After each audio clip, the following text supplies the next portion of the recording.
अरे कोमल शरीर डेरा गइल हो डमरू के बजनवा। कोमल शरीर डेरा गइल हो डमरू के बजनवा।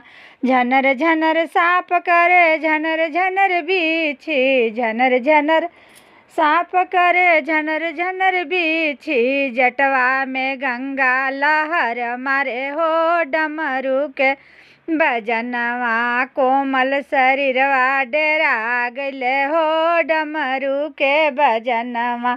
झनर झनर साप करे झनर झनर बीछी, डा चमक मारे हो डमरू के बजनवा।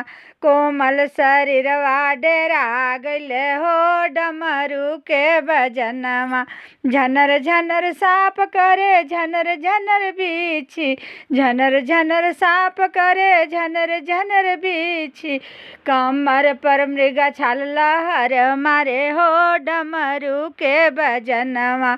कोमल शरीरवा डेरा गइल हो डमरू के बजनवा। झनर झनर साप करे झनर झनर बीछी, झनर झनर साप करे झनर झनर बीछी। हथवा में त्रिशूल चमक मारे हो डमरू के बजनवा। कोमल शरीरवा डेरा गइल हो डमरू के बजनवा। कोमल शरीरवा डेरा गइल हो डमरू के बजनवा।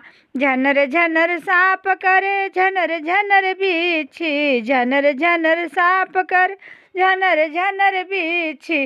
झुनकी खरौआ झुनक मारे हो डमरू के बजनवा। कोमल शरीरवा डेरा गइल हो डमरू के बजनवा। कोमल शरीरवा डेरा गइल हो डमरू के बजनवा। झनर झनर साप करे झनर झनर बीछी, झनर झनर साप कर झनर झनर बीछी। बसहा बैल हुंकार भरे हो डमरू के बजनवा। कोमल शरीरवा डेरा गइल हो डमरू के बजनवा। कोमल शरीरवा डेरा गइल हो डमरू के बजनवा।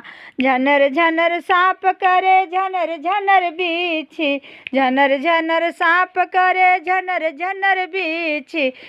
अरे गलवा में नाग फुफुकार मारे हो डमरू के बजनवा। कोमल शरीरवा डेरा गइल हो